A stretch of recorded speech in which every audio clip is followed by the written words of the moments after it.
the cheapest and the most advanced model ever by GPT. After months of not announcing anything, OpenAI finally announced GPT-4o Mini, which is the next step or the variation of GPT-4o, and they call it their most cost-efficient small model. Over this video, I'm not only going to walk you through the details in here, but I'm also going to be actually testing this out on one of the apps that I created that takes the images and gives you the amount of calories in that food item or the photo itself, right? So you can see we already have an option here that says GPT-4o Mini.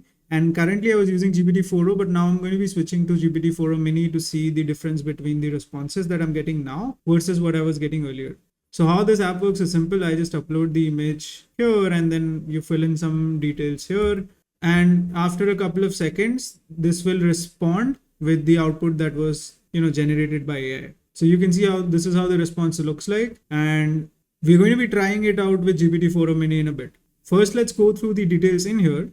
You can see it's specifically targeted for the range of applications built with AI, right? So effectively what they're looking at right now is they want to power these either small applications or large application using this model. Up to this point, most people use GPT 3.5, but because GPT-4 had multimodal capabilities, some people had to end up using GPT-4 Turbo. Now with GPT-4o, which is Omni model, which basically means it can also do things like, text to speech and so on and so forth. You can use the mini version of it to utilize everything that you would typically do with GPT-4o, which is insane. And it's also very cost efficient. In fact, it is more cheaper than GPT 3.5 Turbo, more than 60% cheaper, which makes this model extremely useful for application-based use cases or AI product-based use cases. The mini model scores 82% on MMLU, and there are more benchmarks that we'll look at here. MMLU is basically a reasoning benchmark, and 82% in my opinion is a very good score. It currently outperforms GPT-4, which was the previous version, which is in fact, the model itself is known to be one of the best models by OpenAI. So it's kind of shocking. It is priced at 15 cents per million input token, which is dirt cheap, and 16 cents per million output tokens, which is again very, very cheap. In reference to this, Claude 3.5 Sonnet is actually very expensive. Now, if you look at the cost, obviously MMLU wise, this is way better. But if you look at the cost, let me find the cost really quickly. 3 million per input token, $15 per million output token, right? So this is extremely expensive. Compared to this, GPT-4o Mini is very, very cheap. It's in cents, not dollars.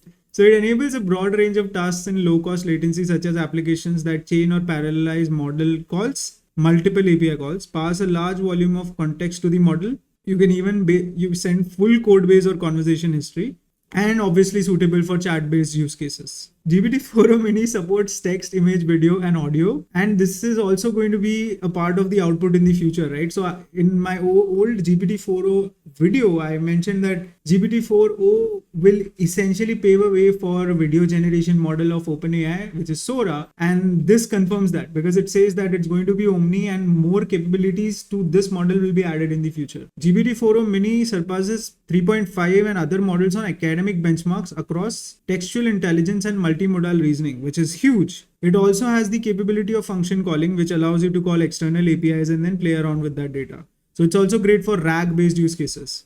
It is better than smaller models at the text and vision-based reasoning tasks. 82% on MMLU, 77.9% was for Gemini Flash, and 73.8% was for Claude Haiku. Which also reminds me that this model is, in a way, a competitor model for Claude 3 Haiku as opposed to it being, a competitor for GPT-4o, right? From the math standpoint, it outperforms previous small models on the market. On the MSGM benchmark, it scored 87% compared to 75.5% of Gemini Flash and 71.7% for Claude Haiku. I think this model, in my opinion, is being built for Apple-based use cases. A few months back, Apple and OpenAI went into a partnership, and this model seems to be the model that OpenAI is building for them, for mobile-based use cases, right? Similarly, on the reasoning standpoint, on the MMLU, GPT-4o Mini scored 59.4, and the other model scored obviously less on these parameters. The visualization of all the benchmarks is here.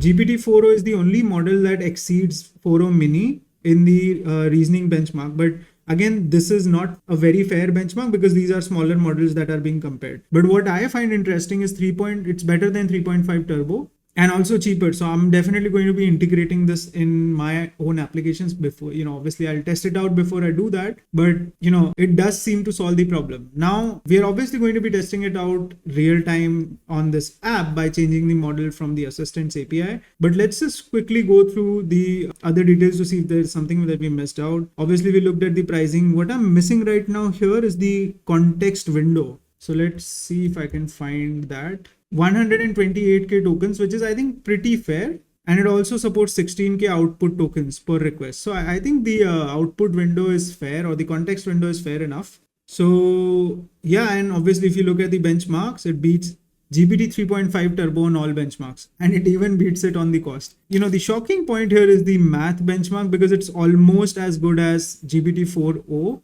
Even here, it's almost as good as GPT-4o. Both of these are math-based benchmarks. And I keep, wondering if models like these will essentially, lead to like a first or second or third level of AGI. Because in order to, build an AGI system, you need a model that is great at math and reasoning. So will models like these essentially help us to get to a point where we can basically say that, hey, we've kind of gotten to say first or second level of AGI. OpenAI seems to be pushing to level 2, which was announced in the recent video, or the recent video that I made based on the announcement that they made on the AGI roadmap. So I think this is where the dots kind of connect, because they are also performing better on math, and it seems they are slowly heading towards the level 2 of AGI. So anyways, on the third benchmark again, and on the fourth benchmark again, it kind of outperforms the GPT 3.5 Turbo. In here, Math Vista Gemini Flash does outperform the GPT-4o Mini, but again, in most parameters, it does better, and similar to what all of the other models do here. Only the math benchmark is what kind of surprises me. Cool, obviously, and then there's note about the policies and safety measures, privacy measures that they've taken on the model itself. So obviously, you can go through and read more about this. What I'm going to do, I'm going to go back to Assistants API that I've configured here, and I'm going to change the model name here. So once I change the model name, now what I'm going to do is I'm going to go back to my app, and then I'm going to submit this again. This should be faster than the model. Obviously, I did not have to refresh the page. I can send the same data, because now it will refer the new model that I have in the backend. So this is the response that I got from the model. Approximately 400 to 600 calories, potential weight gain. Okay, moderation is the key, so on. So again, similar to what I got from GPT-4o, and it does actually seem more crisper and aligned with what I wanted to see in the response, right? So I'm going to submit this again. Again, this is like a basic app that I created to just play around with programming languages. And then again, it gave out a different response, but I can understand that the response itself is very similar to what GPT-4o also offers. So in my, personal opinion, I don't think I will use GPT-4o anymore, because even the mini version of GPT-4 is going to solve the problem that I have at hand. And I think that's probably going to be all for the video itself. I think the use cases are relevant, and there are certain apps that I'd want to obviously integrate the mini model in. But if there are any questions that you folks have, let me know, and I'll see you guys in the next one.